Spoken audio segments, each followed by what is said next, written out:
Hello everyone, আসসালামু আলাইকুম। আমার নাম সামির আহমেদ। সাউথ ইস্ট ইউনিভার্সিটিতে অধ্যয়নরত আছি, বিএসসি ইন সিএসি। সো আজকে আমরা কথা বলবো ডেটা সায়েন্স নিয়ে। বর্তমান যুগে one of the hot topic বলতে গেলে data science. So data science সম্পর্কে আজকের এই লেকচারে আসলে ডেটা সায়েন্স সম্পর্কে বিগিনার ফ্রেন্ডলি একটা ক্লাস হবে। সো যারা কোডিং পারে না তারাও এই ক্লাসটা বুঝবে। আসলে এটার মাধ্যমে আসলে একটা আউটলাইন দেওয়া হবে যে এখানে আসলে কি কি শেখানো হয় বা কি কি জানতে হবে, সেগুলোই আজকের এই লেকচারে জানানো হবে। সো আগে বলে রাখি ডেটা সায়েন্স কি এবং কেন আমরা শিখব। সো ডেটা সায়েন্স হচ্ছে অনেকগুলো আম, যে ডেটা বিস্তৃত বা যে কোনো ডেটা নিয়ে সেই ডেটা থেকে গুরুত্বপূর্ণ কিছু ইনসাইটস বের করা এবং সেই ইনসাইটস থেকে ভবিষ্যবাণী করা অথবা অ্যাকুরেট, খুবই অ্যাকুরেট না বাট কাছাকাছি অ্যাকুরেট রেজাল্ট বের করা। তো এই হচ্ছে ডেটা সায়েন্সের কাজ। তো ডেটা সায়েন্সের যদি আমি উদাহরণ দিতে যাই তাহলে আমার উদাহরণস্বরূপ আমি নেটফ্লিক্সের উদাহরণ দিতে পারি। যেমন নেটফ্লিক্সে যখন আমরা ঢুকি তখন দেখা যায় রিকমেন্ডেশন দেয় আমাদের, অনেকগুলো ভিডিও অথবা মুভিতে আমাদের রিকমেন্ডেশন দেয়। তো সেখান থেকে ওরা বুঝে কীভাবে আমার কোন ভিডিও দেখতে হবে অথবা আমার দেখার ইচ্ছা আছে। বেশিরভাগ ক্ষেত্রেই দেখা যায় আমার যেই সব মুভি দেখার ইচ্ছা আছে অথবা দেখবো ভেবেছিলাম সেই মুভিগুলোই কিন্তু সাজেশনে দেখানো হয় বা রিকমেন্ডেশনে দেখানো হয়। তো এগুলোই আসলে ডেটা সায়েন্সের কাজ। তারা আসলে আমাদের আমাদেরকে অ্যানালাইসিস করে যে আমরা কি কি দেখি অথবা কি কি দেখব, আমাদের রুচি বা তার উপর ভিত্তি করে এই সাজেশন অথবা রিকমেন্ডেশনগুলো দিয়ে থাকে। অথবা আমি যদি হাসপাতালের কথা বলি, তো হাসপাতালের ক্ষেত্রে দেখা যায় যে রোগীর ভবিষ্যতে বা ঝুঁকিপূর্ণ কোনো অসুখ যদি থাকে সেটাও কিন্তু ধরে ফেলা যায় ডেটা সায়েন্সের মাধ্যমে। কারণ আমি যদি বলি যে বিগত কয়েক মাস অথবা বিগত কয়েক রেজাল্টের কোনো রোগীর যদি বিগত কোনো কয়েক রেজাল্টের আমি রেজাল্ট দেখি, তো সেই রেজাল্টের মাধ্যমেই কিন্তু বোঝা যায় অথবা আমি ডেটা সায়েন্সের মাধ্যমে এমনভাবে রেজাল্ট বের করতে পারবো যার ফলে আসলে বোঝা যায় যে রোগীর ভবিষ্যতে কোনো ঝুঁকিপূর্ণ কিছু হবে কি না। সো সেটা আসলে ডেটা সায়েন্সের মাধ্যমে করা যায়। সো এই জন্যই ডেটা সায়েন্স খুবই ইম্পর্টেন্ট, কারণ বর্তমান বিশ্বে এর চাহিদা দিন দিন বাড়ছে, কারণ এর গুরুত্ব দিন দিন বাড়ছে, কারণ এর ফলে আসলে এক নতুনভাবে চেনা যায় আসলে আমাদের ডিজিটালাইজেশন। সো আর কথা না বাড়িয়ে শুরু করি। প্রথমে যদি আমি ডেটা সায়েন্সের মধ্যে যাই যদি, তাহলে প্রজেক্টের লাইফ সাইকেল সম্পর্কে দেখবো। সরি, তো লাইফ সাইকেল বলতে আসলে বোঝানো হয় যে ডেটা সায়েন্সের যখন আমি কোনো প্রজেক্ট নিব, সেই প্রজেক্টটা আমার হাতে আসা থেকে শুরু করে আমি আমার ক্লায়েন্টকে কীভাবে হ্যান্ড ওভার করবো, সেটাই হচ্ছে লাইফ সাইকেল। সো লাইফ সাইকেলে আমরা প্রথমত সমস্যা চিহ্নিত করি। সমস্যা চিহ্নিত করি বলতে আসলে আগে ডিফাইন করি যে আমাদের যে ক্লায়েন্ট আসলে কি চায় আমার কাছ থেকে। যেমন আমি হসপিটালের কোনো যদি আমার ক্লায়েন্ট হয় বা হাসপাতালের, সে এক জিনিস চাবে, আবার অন্য এক ব্যবসায়ী আমার কাছ থেকে অন্য জিনিস চাবে। যেমন আমি আগে একটা উদাহরণ দিয়েছিলাম যে হাসপাতালের যে যদি কেউ থাকে তাহলে আমার কাছ থেকে রোগীর ভবিষ্যতে কি রোগ হতে পারে সেগুলো সেই সম্পর্কে জানতে যাবে, অথবা একজন ব্যবসায়ী জানতে চাবে যে তার ব্যবসা কিভাবে উন্নত করা যায়। তো দুই ধরনের। তো এই জন্য আমাদের আগে জানতে হবে যে ব্যবসার অথবা যেই প্রতিষ্ঠানের যেই হোক তার গোলটা কি এবং সেই ভিত্তিতেই কাজ করতে হবে। তারপর হচ্ছে ডেটা কালেকশন। ডেটা সংগ্রহ করতে হবে, এটা আসলে খুবই স্বাভাবিক বিষয়। কারণ কারণ ডেটা না থাকলে আমরা আসলে কাজ করব কি নিয়ে। সো স্বাভাবিকভাবে ডেটা আগে কালেক্ট করতে হবে। সো ডেটা কালেক্ট করার পর আমাদের যে ডেটাগুলোকে আমরা ইয়ে করব, ওয়েট, ও আচ্ছা, ডেটা কালেকশন করার পর আমরা বিভিন্নভাবে কালেক্ট করতে পারি, যেমন সিএসভি ফাইল থেকে আমরা এরপরে এসকিউএল থেকে অথবা এপিআই থেকে অথবা আইওটি থেকে। এপিআই হচ্ছে মনে করেন বিভিন্ন ওয়েবসাইটের মাধ্যমে এক ওয়েবসাইট থেকে আরেক ওয়েবসাইটের যে যাওয়ার যে মাধ্যম, ওই মাধ্যমটা হচ্ছে এপিআই। আর আইওটি সেন্সরস হচ্ছে আইওটি ডিভাইস হচ্ছে সেন্সর যে কোনো যে কার্ড, অনলাইন পেমেন্ট, এই টাইপের আর কি। তো তারপরে হচ্ছে ডেটা প্রসেসিং। খুব স্বাভাবিকভাবে ডেটা যখন আমরা হাতে নিব বা ডেটা নিয়ে যখন আমরা কাজ করব, ডেটাগুলো অবশ্যই অগোছালো থাকবে। তো সেই অগোছালো ডেটাকে আমরা যখন প্রসেস করব, অর্থাৎ প্রসেস বলতে আসলে বোঝানো হচ্ছে ক্লিন করব। ক্লিন বলতে মনে করেন যে যদি আমাদের কোনো এমন ডেটা থাকে যেগুলো আমাদের কোনো দরকার নেই অথবা ব্ল্যাঙ্ক অথবা সামথিং, তো ওইগুলোকে আমরা বাদ দিয়ে দিব। বাদ দিয়ে ডেটাটাকে সুন্দর মতো গুছাবো। গোছানোর এইটাকেই হচ্ছে আসলে ডেটা প্রসেসিং বলা হয়, ক্লিন ডেটা আর কি। তো তারপরে হচ্ছে মডেল বিল্ডিং। মডেল বিল্ডিং বলতে আসলে আমরা যে ডেটাটা আমরা পাই, সেই ডেটা থেকে আমরা একটা মডেল বানাবো। মডেল বলতে আসলে বোঝানো হয়, যেমন আমরা যদি মেশিন লার্নিং এর কথাই বলি, সো মেশিন লার্নিং এর মাধ্যমে আমরা ডিসিশন ট্রি ডিসিশন ট্রি এর মাধ্যমে একটা মডেল আমরা বিল্ড করতে পারি, অথবা ডিসিশন ট্রি এর মাধ্যমে আমরা ভবিষ্যতে জানবো কিছুক্ষণ পরই। বাট যদি একটু সংক্ষেপে বলি, ডিসিশন ট্রি এর মাধ্যমে আমরা কিছু ডিসিশন নিয়ে থাকি। ডিসিশন আসলে অ্যালগোরিদমের মাধ্যমে নেওয়া হয়ে থাকে। সেই অ্যালগোরিদমটাই হচ্ছে ডিসিশন ট্রি, ডেটা ভাগ ভাগ করে সেখান থেকে একটা ডিসিশন তৈরি করা হয়। সো ওইটা আসলে একটা মডেল। সো ওই মডেলটাকে আমরা মডেল বিল্ডিং নামে চিনি। ওটা আসলে মেইন প্রসেস, এখানে আসলে সময়টা বেশি লাগাতে হয় অথবা কাজ বেশি করতে হয়।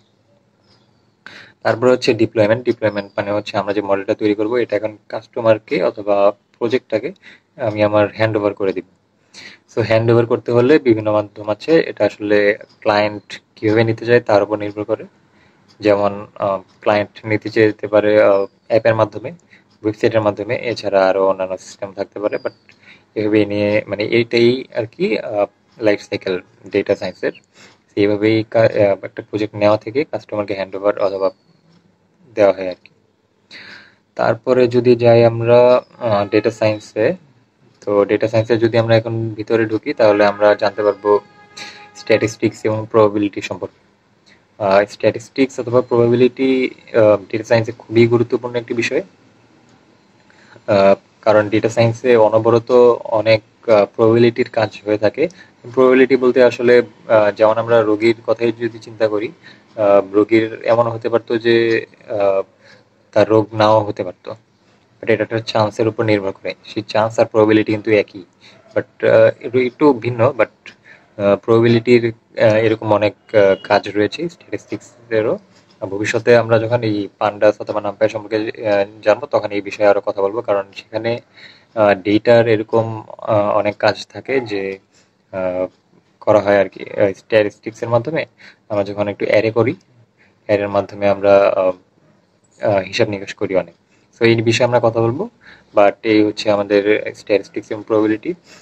আর স্ট্যাটিস্টিক্স এবং প্রবাবিলিটির মধ্যে আমরা দুইটা জিনিস দেখতে পাই। একটা হচ্ছে বেস থিওরিয়াম, একটা হচ্ছে হাইপোথিসিস থিওরিয়াম। তো আমরা যদি বেস থিওরিয়ামে যাই তাহলে ওকে সো বেস থিওরিয়ামে আমরা আসলে জানতে পারি একটা ফর্মুলা। সো ফর্মুলাতে আমরা যদি দেখি, এখানে আছে পি। পি দ্বারা আসলে বোঝানো হচ্ছে প্রবাবিলিটি।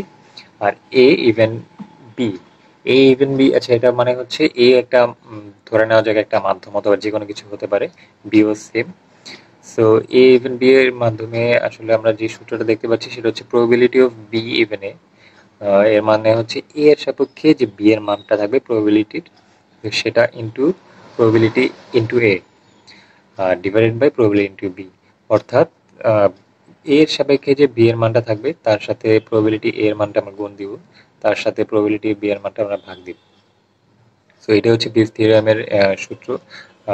এর মাধ্যমে আমরা আসলে স্প্যাম ডিটেকশনের কাজটা করে ফেলতে পারি। আসলে এই প্রবাবিলিটি যে সূত্রটা, এর মাধ্যমে আসলে বোঝানো হয় যে একটা পার্সেন্টেজ বের করা হয় যে কত পার্সেন্ট চান্স থাকে যে এটা সঠিক অথবা ভুল। সো যখন আমরা স্প্যাম ডিটেকশন করি, তখন আমাদের ধরে নেওয়া যায় ফ্রি ফ্রি কথাটা যদি আমরা থাকে যে কেউ মেসেজ করে অথবা মেল করে, তো মেলের মধ্যে ফ্রি কথাটা থাকলে যে মেলটা করেছে তার কত পার্সেন্ট চান্স আছে যে এটা স্প্যাম, মানে সে আসলে অন্যান্য জায়গাতেও মেল করেছে। তো তার এভাবে অন্যান্য জায়গা থেকে ডেটা কালেক্ট করে, অথবা আমি আগে বলেছিলাম এপিআই থেকে, অথবা সেন্সর থেকে আইওটি। সো অন্যান্য জায়গা থেকে ডেটা কালেক্ট করে কিন্তু এভাবে বোঝা যায় যে আসলে যে মেসেজটা করেছে সে কি স্প্যাম করছে নাকি আসলে মেসেজ দিয়েছে বা মেল করেছে।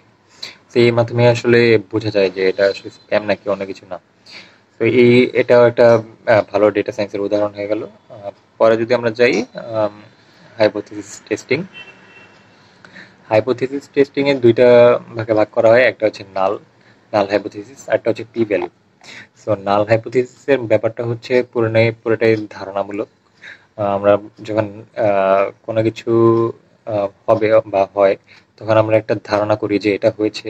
সো ধারণাটা আসলে প্রমাণ থাকে না নাল হাইপোথিসিসের ক্ষেত্রে, বাট আমরা এটা ধরে নিই আর কি যে এটা সঠিক। সো নাল হাইপোথিসিসের কাজ এটাই যে কোনো কিছুকে ধরে নেওয়া, তার উপর বিশ্লেষণ করা। এই বিশ্লেষণ করে যখন আমরা কোনো রেজাল্ট পাই, সো ওইটাকেই বলা হয় হচ্ছে পি ভ্যালু। তো নাল হাইপোথিসিস হচ্ছে আগে আমরা একটা ধারণা করব আনুমানিক, আর পি ভ্যালু হচ্ছে সেই ধারণা থেকে যে আমরা ভ্যালুটা পাই সেটাই হচ্ছে পি ভ্যালু। পি ভ্যালুর মান যখন 0.05 এর থেকে কম হয়ে যায়, এটা খুবই কম, তো তখন আমরা নাল হাইপোথিসিসকে আমরা রিজেক্ট করি, কারণ এটার মান অবশ্যই খুবই কম, যার মাধ্যমে আসলে বলা যায় এটার কোনো কাজই নেই, তো এটা রং। সো এই জন্য এটা হচ্ছে পি ভ্যালু। আর তারপর যদি আমরা যাই তাহলে হচ্ছে tools and programming. Okay, data সায়েন্সের জন্য আসলে টুলস বলতে আমাদের প্রোগ্রামিং ল্যাঙ্গুয়েজ যদি বলি তাহলে আমাদের পাইথন শিখতে হবে মাস্ট, আর অথবা আরও শেখা যায়, আর কমন আর পাইথন, এই দুইটা ল্যাঙ্গুয়েজ। এছাড়া আমাদের যদি আমি ইয়ার কথা বলি, পাইথনের যে ওকে ওকে আরেকটা হচ্ছে ডেটা ম্যানিপুলেশন। আমরা ডেটা ম্যানিপুলেশন সম্পর্কে জানবো, বাট আগে আমরা পাইথনের যে প্রোগ্রামিং কনসেপ্ট সে সম্পর্কে একটু জেনে নিই। ওকে, সো আমরা দেখতে পাচ্ছি এখানে ভ্যারিয়েবল সম্পর্কে কিছু বলা আছে। ভ্যারিয়েবল আসলে সাধারণত ব্যবহার করা হয় আসলে কোনো ডেটা স্টোর করে রাখার জন্য। কোনো ডেটা যখন আমরা পাইথন কোডিংয়ে সংগ্রহ করে রাখবো, তখন এই ভ্যারিয়েবলের ইউজটা করা হয়। আর ভ্যারিয়েবল ইউজ করার জন্য আমাদের যে কোনো একটা কিছু ছোট ওয়ার্ডের, প্রথম ওয়ার্ডটা অবশ্যই ছোট হতে হবে, ছোট ওয়ার্ডের লিখতে হবে। এখানে কোনো আগে নাম্বার ইউজ করা যাবে না, প্রথম ওয়ার্ডটা অবশ্যই ছোট হতে হবে, আর ইকুয়ালস টু সাইনটা দিতে হবে, কারণ ইকুয়ালস টু সাইন দিয়েই বা এর মাধ্যমে আসলে বোঝানো হয় যে এটা একটা ভ্যারিয়েবল এখানে ইন্ডিকেট করছে। আর যখন আমরা ভ্যারিয়েবলে কোনো ডেটা স্টোর করব, তো তখন ইন্টিজার ভ্যালু যে সংখ্যা থাকে সেখানে আসলে কোনো কোটেশন মার্ক দিতে হয় না, বাট যখন কোনো স্ট্রিং অথবা ওয়ার্ড আকারে কিছু থাকে তখন কোটেশন মার্ক দিতে হয়। তো কোটেশন মার্কটা দিলে আসলে বোঝা যাচ্ছে এটা হচ্ছে একটি স্ট্রিং ভ্যালু, আর যদি কোটেশন না থাকে তাহলে এটা বোঝা যাচ্ছে নাম্বার অথবা একটি ইন্টিজার সামথিং। যদি আবার এমন হয় যে স্ট্রিং এর মধ্যে আবার কোটেশন দেওয়া নেই, তাহলে কিন্তু এটা হবে না, তাহলে এটা এরর আসবে, খুব স্বাভাবিক। তারপরে আসছে হচ্ছে লুপস। লুপ সম্পর্কে আসলে বলতে খুবই চমৎকার একটা বিষয়, কারণ এর মাধ্যমে অনেক কাজ আসলে সময়ও বাঁচে, আবার অনেক কষ্ট কম হয়। কারণ যদি আমি বলি 1 থেকে 100 পর্যন্ত যোগ করতে, 1 থেকে 100 পর্যন্ত করা সহজ মনে হলেও যদি আমি বলি 1 থেকে 1 লাখের যোগ করতে, সেটা বারবার 1 2 3 4 এরকম যোগ করা খুবই কঠিন। আর লুপের মাধ্যমে মাত্র 3 লাইনের মাধ্যমে এই 1 থেকে 1 লাখের যোগ করা সম্ভব। এটা জাস্ট একটা বেসিক উদাহরণ দিলাম, বাট এছাড়াও অনেক কাজই করা যায় লুপের মাধ্যমে। আর লুপে সাধারণত থাকে হচ্ছে ফর লুপ এবং while লুপ। ফর এবং while এই দুইটা লুপের মাধ্যমেই আমরা আসলে যে কোনো কাজ করে ফেলতে পারি। দুইটারই আবার ভিন্নতা রয়েছে কিছু, বাট দুইটা আবার কিছুটা সেমও। তো তারপরে আছে হচ্ছে কন্ডিশন। কন্ডিশনে আসলে 3টি ভাগ থাকে, একটা ইফ, একটা এলিফ, আর হচ্ছে এলস। এলিফ আর এলিফটা আগে বলি, কারণ এলিফটা হচ্ছে একটু ব্যতিক্রম মনে হতে পারে। আসলে এলিফ আসলে তেমন কিছুই না। যখন আমরা ইফ ব্যবহার করি, সেই ইফের পরে আমরা সাধারণত যদি 2 লাইনের হয়ে থাকে এলস ব্যবহার করি, অর্থাৎ বোঝায় হচ্ছে যদি কিছু করি আমরা, মনে করেন একটা কলম ফেলে দিলাম, তো যদি আমি কলমটা ফেলে দিই তাহলে একটা সাউন্ড হবে, এটা উদাহরণ দিচ্ছি। সো যদি সাউন্ড হয় তাহলে কি হবে, তো এটা হচ্ছে একটা কন্ডিশনের মতো, যে যদি সাউন্ড পেনটা আমি ফেলে দিই তাহলে কি হবে। তো এই যে যদি, যদি মানে হচ্ছে ইফ, ইফ যদি আমি ফেলে দিই তাহলে সাউন্ডটা কি হবে, এটা হচ্ছে একটা উদাহরণ। যদি আমি না ফেলি, যদি আমি না ফেলি, আবার বলছি যদি আমি না ফেলি তাহলে কি হবে, সে এটা হচ্ছে এলস। মানে ইফ আর এলস এর এই ব্যাখ্যাটা হচ্ছে যে যদি আমি কিছু করতে যাই তাহলে এটা ইফ হবে, আর যদি সেটা না হয় তাহলে এটা এলস হবে। আর যদি মাঝখানে কন্ডিশন, এটা হচ্ছে দুইটা কন্ডিশনের ক্ষেত্রে, আর যদি মাঝখানে অনেকগুলো কন্ডিশন থাকে তাহলে এলস ব্যবহার করব। কারণ এখানে আমরা ইফ এর পরে যদি আবার সরাসরি এলস ব্যবহার করি, তারপর আবার এলস ব্যবহার করলে বিষয়টা খুবই বাজে লাগে দেখতে। আবার আহ, দেখতে বাজে লাগার সাথে সাথে একটু প্যাচও লেগে যেতে পারে। যখন আমরা কোডিং দেখবো তখন আমরা বুঝতে নাও পারি যে কোনটা আমার লাস্ট লাইন ছিল, কোনটা আমার মিডল লাইন ছিল, কোনটা আমার ফার্স্ট লাইন। সো এই ক্ষেত্রে এলিফ ব্যবহার করতে হয়। আর এলিফ বলতে আসলে কিছুই না, এলিফ মানে হচ্ছে এলস ইফ এর সংক্ষেপ। আর এলস ইফ লেখা যায় না পাইথনে, এটা এলিফ আকারেই লিখতে হয়, এটা মাস্ট। সো কন্ডিশনের ক্ষেত্রে এই তিনটেই, ইফ, লিফ এবং এলস। আর আমরা লুপ সম্পর্কে জেনেছি, লুপে হচ্ছে ফর লুপ এবং while লুপ। তারপরে যদি যাই ডেটা ম্যানিপুলেশন, ডেটা ম্যানিপুলেশনে আবার দুইটি দুইটি কমন ভাগে ভাগ করা যায়, একটা হচ্ছে পান্ডাস আর একটা হচ্ছে নামপাই।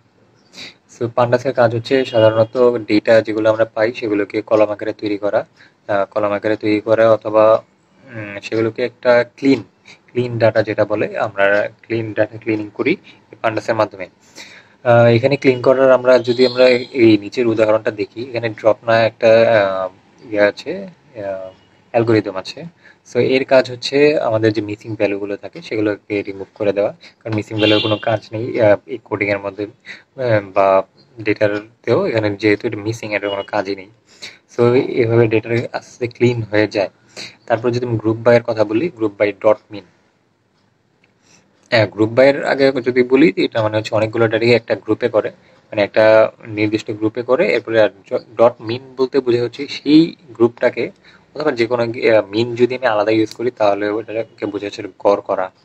সো যদি আমরা গ্রুপ করি তাহলে আবার গড়ও করি, তো জিনিসটা আসলে আসলেই ক্লিন, মানে শুনতেই আসলে আহ, মনে হচ্ছে যে আসলে এটা খুবই স্মুথ হবে। আহ, তারপরে যদি আমরা যাই নামপায়ের বিষয়, এখানে আসলে নামপায়ের অনেক ব্যাপার আছে, যেমন অ্যারের ব্যাপার। আর অ্যারে নামপায়ে করা যায়, এবং এছাড়া একটা বিষয় হচ্ছে ডাইমেনশনের ব্যাপারও আছে। নামপায়ে সাধারণত যে আমরা নিচের উদাহরণটা দেখি যে 1,2 আর থার্ড ব্র্যাকেট দিয়ে আছে, এটা আসলে ওয়ান ডাইমেনশন বলা হয়। তারপর আবার 3,4 এটাকে আরেক ডাইমেনশন বলা হয়। তো এখানে এই এনপি দ্বারা আসলে নামপায় বোঝানো হচ্ছে সংক্ষেপে।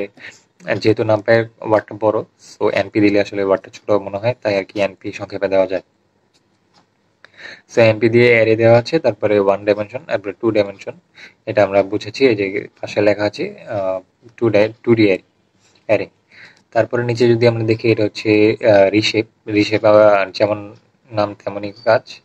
রিশেপ মানে হচ্ছে অ্যারেগুলোকে রিশেপ করে নতুন ভাবে শেপটা দিয়ে থাকে, শেপটা চেঞ্জ করে। তারপরে যদি আমরা যাই, সেখানে থাকবে হচ্ছে ডেটা ভিজুয়ালাইজেশন।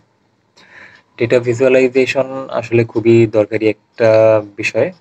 কারণ ডেটা যখন আমরা ডেটা নিয়ে কাজ করি, সো ডেটাগুলো আসলে যতটাই ক্লিন করি না কেন, সেখানে আসলে একজন সাধারণ মানুষ বুঝবেই না যে ডেটা আসলে কি নিয়ে করা হয়েছে এবং কি রেজাল্ট দিচ্ছে, অথবা আউটপুটটা কি।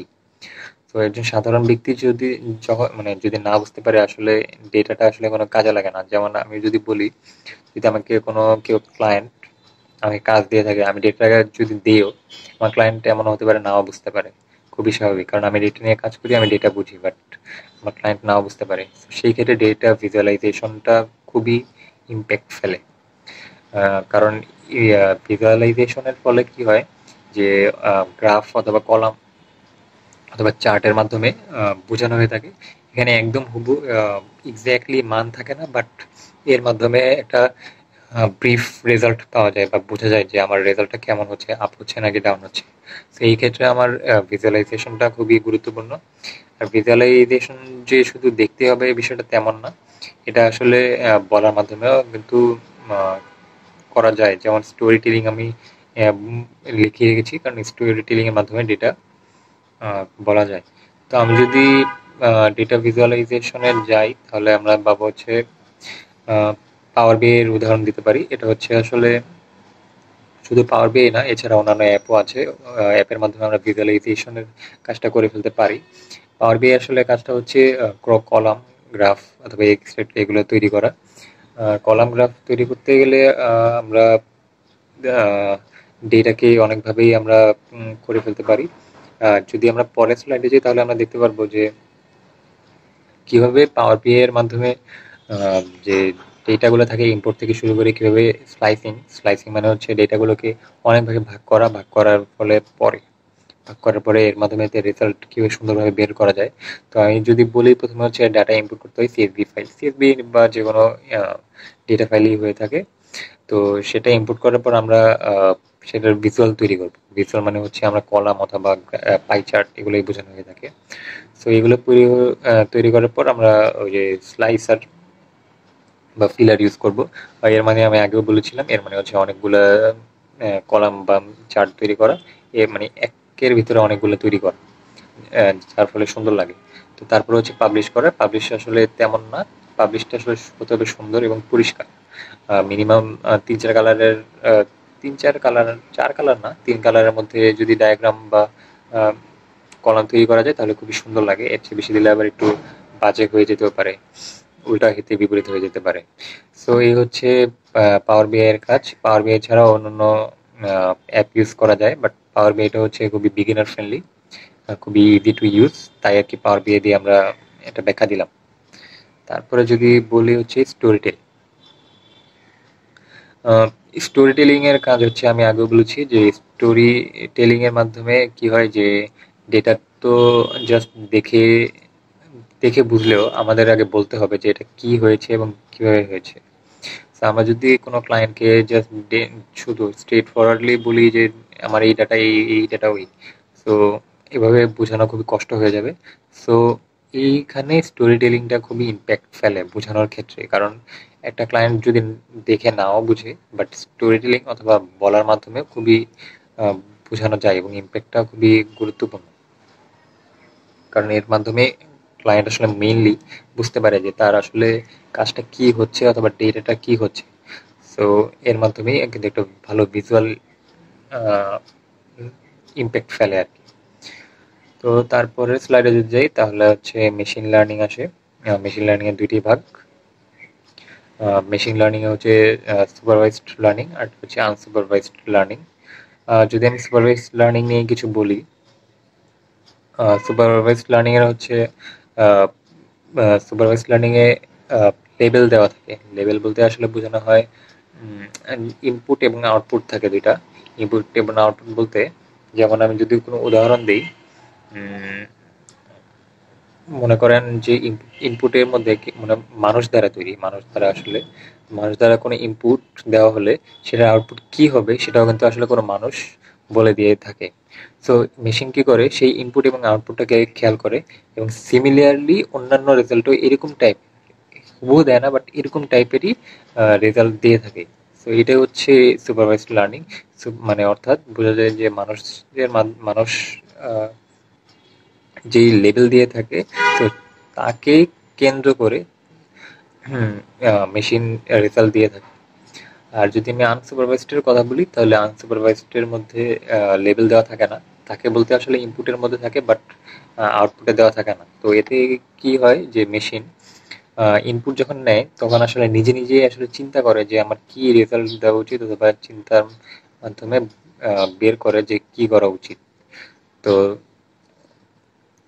তারপরে সে একটা ডিসিশন নেয়, মেশিন ডিসিশন নিয়ে সেই ডিসিশনটা আউটপুটে প্রকাশ করে। এটাই হচ্ছে আনসুপারভাইজড লার্নিং। আর এখানে কোনো ইয়া থাকে না। আর যদি আমি নিচে উদাহরণ দিই, সুপারভাইজড লার্নিং এর যদি আমি উদাহরণ দিই তাহলে উদাহরণ অ্যালগোরিদম আর কি। অ্যালগোরিদমের মধ্যে আছে ডিসিশন ট্রি, লিনিয়ার রিগ্রেশন এবং সাপোর্ট ভেক্টর মেশিন। সো মূলত আমরা কমনলি ইউজ হয় decision tree. So decision tree নিয়ে কথা বলবো। ডিসিশন ট্রিতে আসলে সাধারণত করা হয় হচ্ছে যে ডেটাগুলো থাকে অনেকগুলো গুচ্ছ আকারে, সেগুলোকে ভাগ করা হয় কিছুটা ফ্লো চার্টের মতো। তো ফ্লো চার্টের মধ্যে যখন ভাগ করা হয় তখন সেটা আসলে ওই যে ট্রি বাসের মতো দেখতে মনে হয়, ওই যে আমরা যে আইসিটিতে পড়েছিলাম। তো তাই আর কি এটাকে আসলে ডিসিশন ট্রি বলা হয়। আসলে এখানে যখন যেই ডেটাগুলোকে ভাগ ভাগ করা হয় অনেকগুলো ইয়াতে, তো তখন সেই ভাগ করার যে ডেটা থাকে, তো তা থেকে কি করে যে মেশিন একটা ডিসিশন নেয়। সেই ভাগ করা রেজাল্ট থেকে, মানে অনেকগুলো রেজাল্টকে সুন্দর মতো, যেহেতু এটা ক্লিন ডেটা অবশ্যই থাকে, তো ওইখান থেকে ভাগ করে ডিসিশন নেয় যাতে একটা কিছুটা সামান্য অ্যাকুরেট রেজাল্ট পাওয়া যায়। তো এই হচ্ছে ডিসিশন ট্রি এর কাজ। তারপরে যদি আমি আনসুপারভাইজড লার্নিং এ যাই, তাহলে আমি আগেও বলেছিলাম আনসুপারভাইজড লার্নিং এ অ্যালগরিদমে আছে হচ্ছে কে মিনস। কে মিনস আসলে ক্লাস্টারিং। ক্লাস্টারিং এর আমরা একটা উদাহরণ দিই। ক্লাস্টারিং আসলে ডিসিশন ট্রি এর পুরো উল্টো একটা কাজ করা হয়, কারণ ক্লাস্টারিং আসলে যে ডেটাগুলো থাকে সেগুলোকে আসলে গ্রুপ করা হয়। আমরা ডিসিশন ট্রি থেকে গ্রুপটাকে ভাগ করতাম, স্লাইস করতাম অনেক অনেক ভাগে। বাট ক্লাস্টারিং এর ক্ষেত্রে কি হয়, কে মিনসে যে গ্রুপগুলো করা হয় এবং এর মধ্যে একটা সেন্ট্রয়েড থাকে, অর্থাৎ এই একটা সেন্টারকে কেন্দ্র করে এই গ্রুপগুলো হয়ে থাকে। সো এই সেন্টারকে বলা হয় সেন্ট্রয়েড। তো এই হচ্ছে আনসুপারভাইজড লার্নিং। আনসুপারভাইজড লার্নিং এ আসলে আহ, আহ, যদি আমি উদাহরণ দিয়ে থাকি, তাহলে কাস্টমার বেসড শপিং বিহেভিয়ার আসলে চেক করা হয়। কারণ একজন কাস্টমার যখন কোনো কিছু বাই করে, তখন মেশিন নিজে নিজে বোঝার চেষ্টা করে আসলে সে পরবর্তীতে কি নিবে অথবা নিবে না। তো এটা আসলে একটা ডিসিশন নেয়, অথবা তার বাজেট কেমন থাকে প্রতি মাসে এই সেই।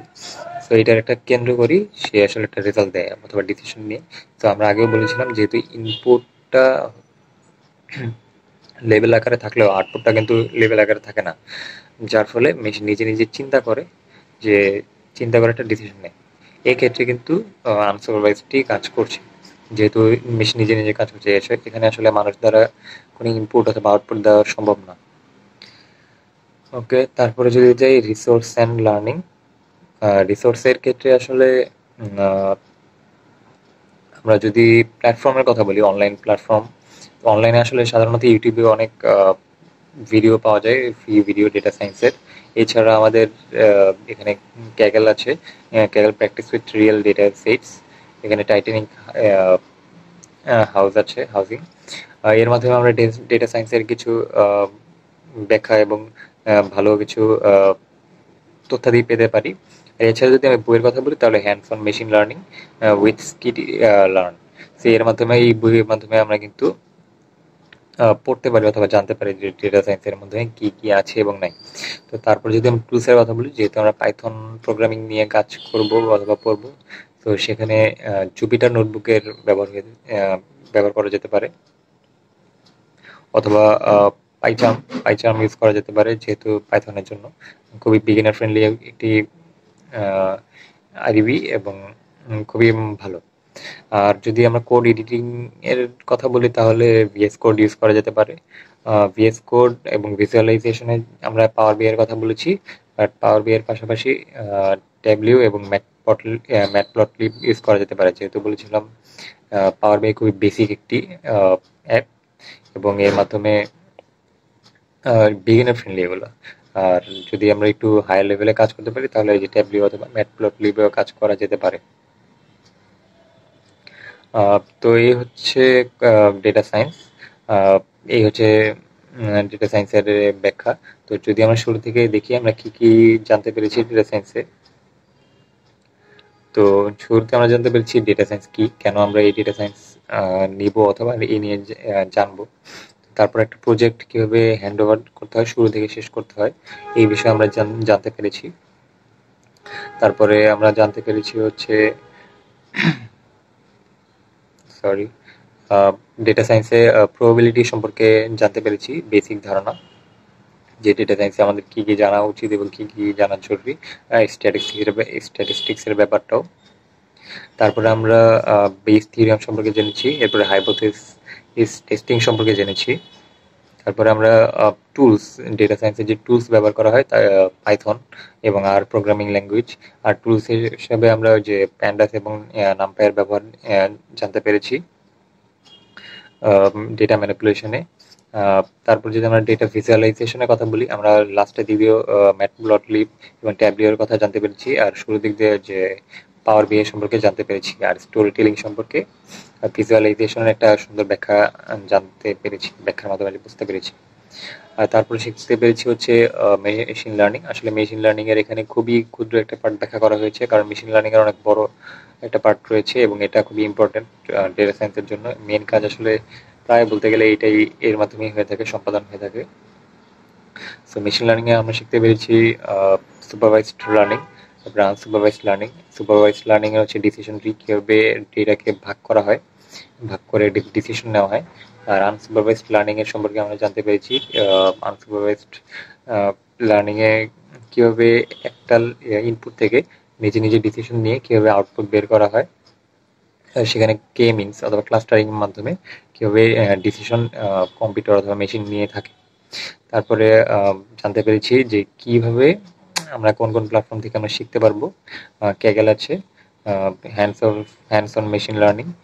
আর যদি আমরা টুলসের কথা বলি তাহলে জুপিটার অথবা পাইচার্ম ইউজ করতে পারি, জাস্ট বিগিনার ফ্রেন্ডলি কোড করার জন্য, আর কোড এডিট করার জন্য ভিএস কোড। That's it. এই ছিল ডেটা সায়েন্সের খুবই সাধারণ এবং বিগিনার ফ্রেন্ডলি একটি ব্যাখ্যা। এখানে কোনো বিশেষ কোনো কোড অথবা কিছু দেখানো হয়নি। পাইথনের খুবই সামান্য এবং বেসিক কিছু কোড দেখানো হয়েছিল। এছাড়াও অনেক বড় একটি পার্ট রয়েছে মেশিন লার্নিং এর ক্ষেত্রেও। আশা করি